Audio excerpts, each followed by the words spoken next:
Because you were अनअवेकन्ड।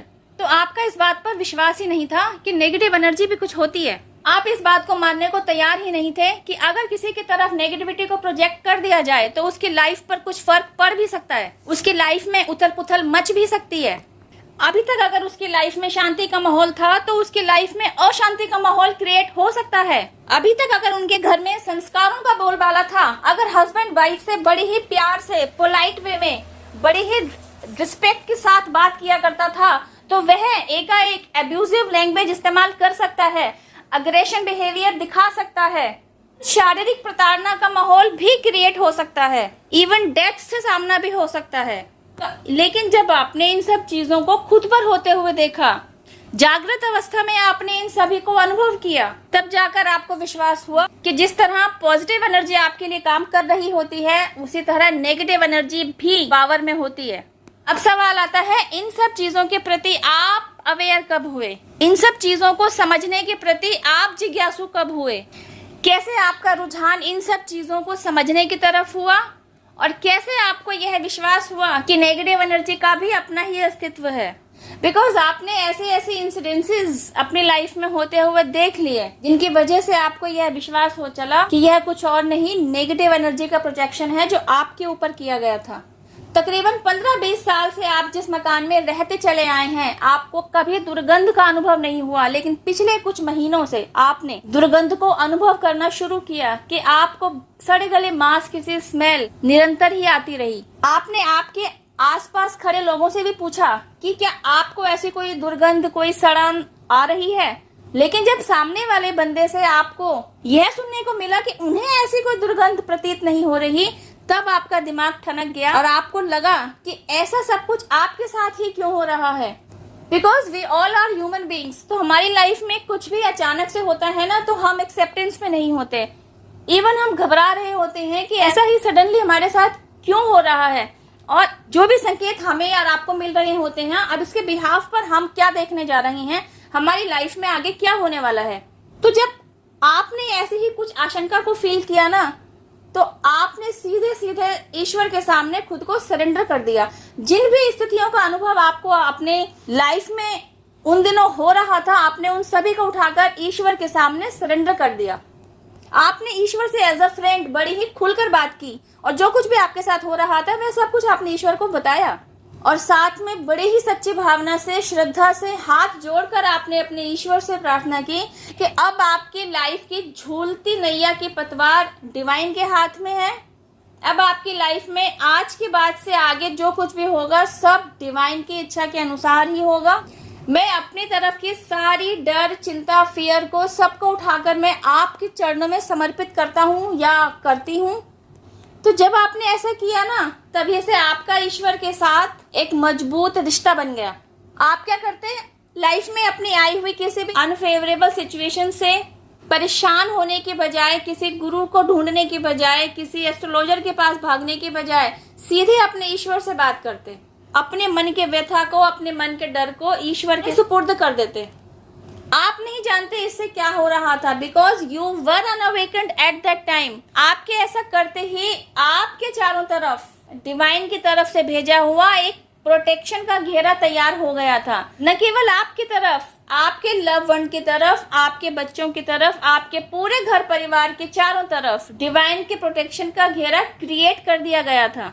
आपको पता ही नहीं था कि आपके फेवर में डिवाइनली प्रोटेक्शन चल रही है। लेकिन हाँ, ईश्वर से बात करने के बाद आपके दिल को सांत्वना जरूर मिली थी। जैसे कोई अपना कोई बड़ा बुजुर्ग जब आपके सिर पर हाथ रखता है ना, आपके कंधे पर हाथ रखता है और आपसे पूछता है, बता तेरी परेशानी क्या है, और आप उसे अपनी सारी परेशानी बता देते हैं। तो जैसे वह आपको सांत्वना देता है ना कि तू परेशान मत हो मेरे बच्चे, सब ठीक हो जाएगा, बस ईश्वर का सपोर्ट भी आपके लिए ऐसे ही काम कर रहा होता है।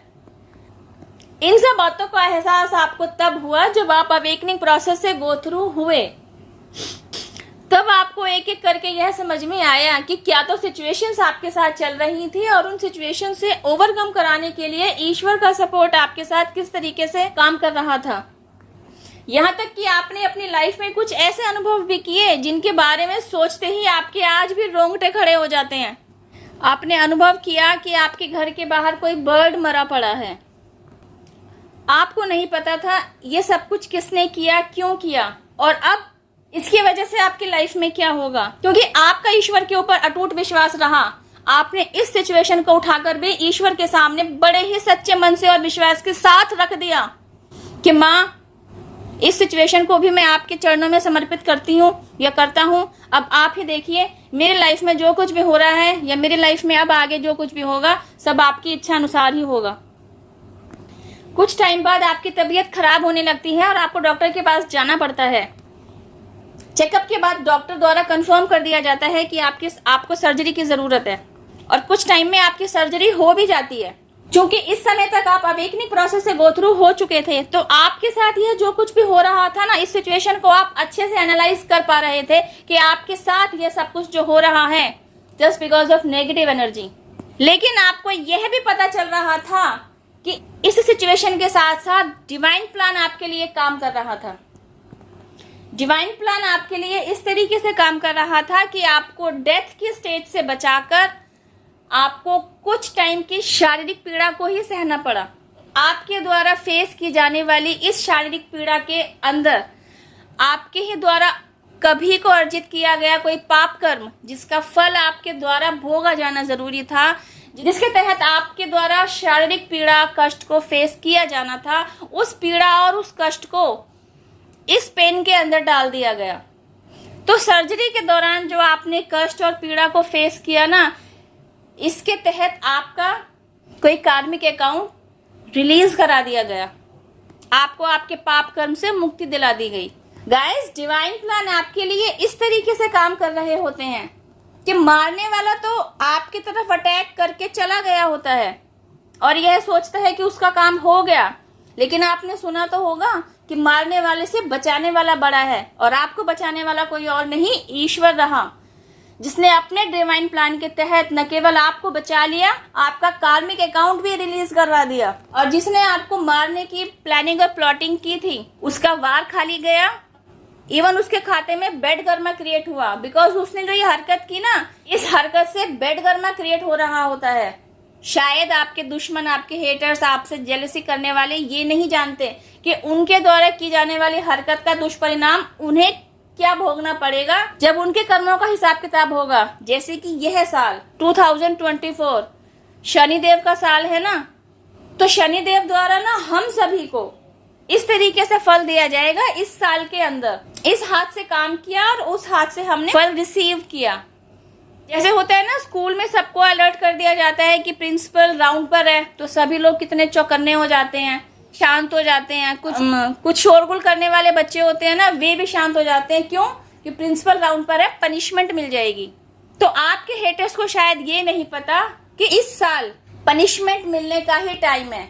न केवल करंट टाइम में आपके अगेंस्ट उन्होंने जो प्लानिंग और प्लॉटिंग की है वो उसका भुगतान करेंगे, बल्कि उनके खुद के द्वारा अर्जित किए गए पाप कर्म, इस लाइफ के पिछले पास्ट लाइफ्स के भी सभी का मिलाकर भुगतान इसी साल हो जाएगा। Because you are divine soul.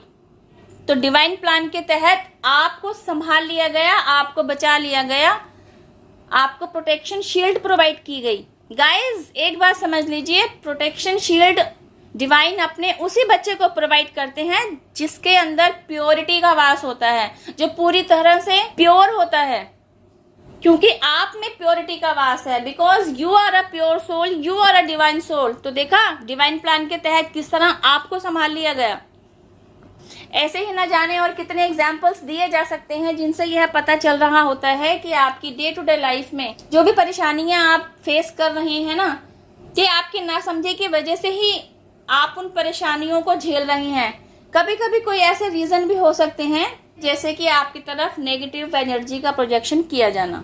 Because you are awakened now, क्योंकि आज आप जागरूक हैं, आज आप अवेयर हैं, आज आप हर सिचुएशन को एनालाइज कर सकते हैं। आज आपके सामने जो भी सिनेरियो चल रहा होता है ना, उसके पीछे की बिग पिक्चर को झट से पहचान लेते हैं। कोई और नहीं समझ पाएगा सिचुएशन के पीछे का रियल थीम क्या है, लेकिन आपकी समझ बुद्धि का स्तर इतना बढ़ चुका होता है कि आप फौरन पकड़ लेते हैं what is the big picture behind the scene. क्यों तो वह सिचुएशन क्रिएट हुई उस सिचुएशन को क्रिएट करने के पीछे कौन कौन जिम्मेदार है, उस सिचुएशन के क्रिएट होने में कौन कौन किरदार शामिल हैं, और उस सिचुएशन के क्रिएट होने के बाद सिचुएशन को क्रिएट करने वालों के साथ क्या होगा। आपको सब कुछ इंट्यूटिवली पता चल जाता है। यही तो है डिवाइन ब्लेसिंग्स, जो आपके लिए बरस रही होती हैं, जो आपके लिए काम कर रही होती हैं। तो बस अपने अंदर प्योरिटी का वास बनाए रखिए और ईश्वर ब्लेसिंग्स को रिसीव करते रहिए। वीडियो में दी गई जानकारी यूजफुल लगे तो शेयर टू अदर्स, पसंद आए तो छोटू सा थैंक यू मुझे भी। अब मैं आपसे मिलती हूँ मेरी नेक्स्ट वीडियो में। टिल देन हैव पेशेंस, रब्बा खैर, जय माता दी, टेक केयर, बाय।